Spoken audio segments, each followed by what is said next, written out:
সম্মানিত সুপ্রিয় দর্শক শ্রোতা দেশ ও প্রবাস থেকে যারা আমাদের সাথে সংযুক্ত আছেন, আমাদের ভিডিও দেখতেছেন অথবা শুনতেছেন, সবাইকে জানাই আন্তরিক প্রীতি ও শুভেচ্ছা। বন্ধুরা, আমি একটি আপুর সাথে কথা বলছিলাম, প্রতিবেদন করবে বলে সংযুক্ত হয়েছে আমার সাথে অডিও কলের মাধ্যমে। কয়েকদিন আগে থেকেই উনি যোগাযোগ করছিল, বাট সময় সুযোগ হয় নাই, তাই এখন হইছে তুলে ধরবো ওনার কথাবার্তা। উনি কেন আসছে, ভিডিওটা কন্টিনিউ করলে আপনারা বুঝতে পারবেন। আসসালামু আলাইকুম।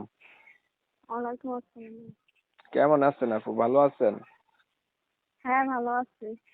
ভালো আছেন, ভালো থাকবেন, ভালো থাকাই কামনা করছি। তবে আপনি এই যে প্রতিবেদনে আসলেন, কেন আসছিলেন একটু বিস্তারিত বলুন দর্শকদের জন্য। হ্যাঁ, মনের মানুষের জন্য এসেছি। ঠিক আছে, মনের একজন মানুষ চাই, ঠিক আছে, ভালো মনে, যে আমার দুঃখে সুখে সে পাশে থাকবে, এরকম, ঠিক আছে, এরকমই একজন মনের মানুষ চাই। আপনি দুঃখে সুখে পাশে থাকবে এমন একটা ভালো মনের মতো আপনি মানুষ চাচ্ছেন, এর জন্য প্রতিবেদনে আসছেন, সেটা না হয় বুঝতে পারলাম। এখন আপনার হচ্ছে পরিবারে আছে কি, এটা তো বলুন। হ্যাঁ, আমার একটা ছোট বোন আছে, আমার নানি আছে, ঠিক আছে, আর ছোট- আব্বু বিয়ে করে চলে গেছে। আর আম্মু? হ্যাঁ, আম্মু তালাক দিয়ে গেছে গা, ঠিক আছে। আচ্ছা, আপনার হচ্ছে বাবার একটা বিয়ে করছে, আম্মু হচ্ছে আরেক জায়গায় বিয়ে হয়েছে। আপনি হচ্ছে হ্যাঁ, নানুর কাছে এখন বর্তমানে আছেন ছোট একটা বোনকে নিয়ে। হ্যাঁ। আহ, তো কেমন হইলো কামটা, কেমন হইলো? আপনার বাবা বাবার মতো ঘুরতেছে, মা মায়ের মতো করে আছে, আপনাকে দুঃখের সাগরে ভাসায় দিয়ে গেল, কামটা কি উচিত করলো? কপালে যেটা আছে সেটাই পেয়ে গেলাম। আপনার কপালে এটা ছিল। বয়স কত আপনার? এখনো 18 হয়েছে না রে। কি করেন? বাসা বাড়িতে কাজ করি, মেশিনের কাজ করছিলাম, মেশিন কিনতে পারছি না, টাকা পড়াশোনা নাই? জমি। না না, পড়াশোনা নাই। একটুও নাই? না না ভাইয়া, পড়াশোনা নাই। 2024 সালে পড়াশোনা না থাকলে কি হয়? কিছু তো পড়াশোনা থাকা উচিত ছিল। নামাজ পড়তে না। পারেননি? হ্যাঁ, নামাজ পড়তে হবে। নাম কি আপনার?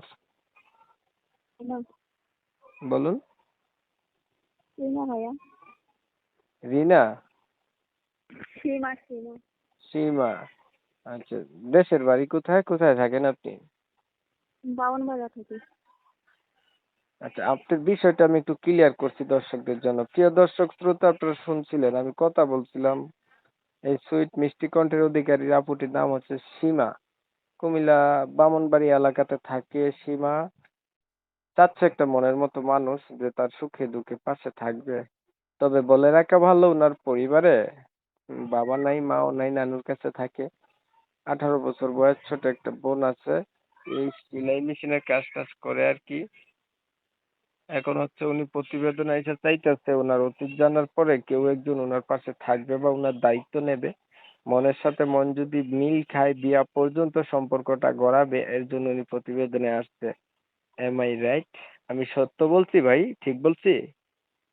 হ্যাঁ ভাইয়া।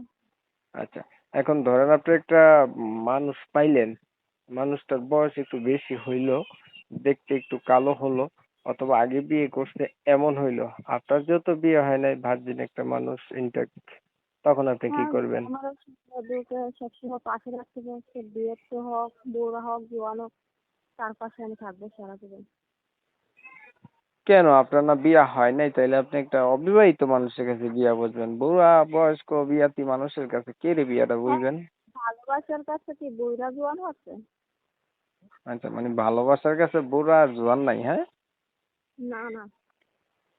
আচ্ছা, ঠিক আছে। আর কিছু বলবেন নি? না ভাইয়া, না। প্রিয় দর্শক শ্রোতা, আপুটির কথা শুনছেন আপনারা, ওনার কথা হচ্ছে ভালোবাসার কোনো বয়স নাই, বুড়া বা জোয়ান নাই, ওনার একটা মানুষ লাগবে ভালো, বয়স বেশি হোক বয়স কোনো ম্যাটার না। তো যারা যারা ওনার কথা শুনছেন, ভালো লাগছে অথবা ভালো পাইছেন, ওনার সাথে কথা বলতে চান, যোগাযোগ করতে পারেন। যদি ভিডিওটা ভালো লেগে থাকে একটা লাইক দিয়ে রাখতে পারেন, ইমো মেসেঞ্জারে শেয়ার দিতে পারেন যাতে বেশি মানুষে দেখতে পারে। আপনাদের মতামতগুলো কমেন্টে জানাই দিবেন। চ্যানেল ভালো লাগলে সরাসরি সাবস্ক্রাইব করে রাখবেন। অনেক সময় নিয়ে ভিডিও দেখছেন, ধন্যবাদ সবাইকে। সবাই ভালো থাকবেন, সুস্থ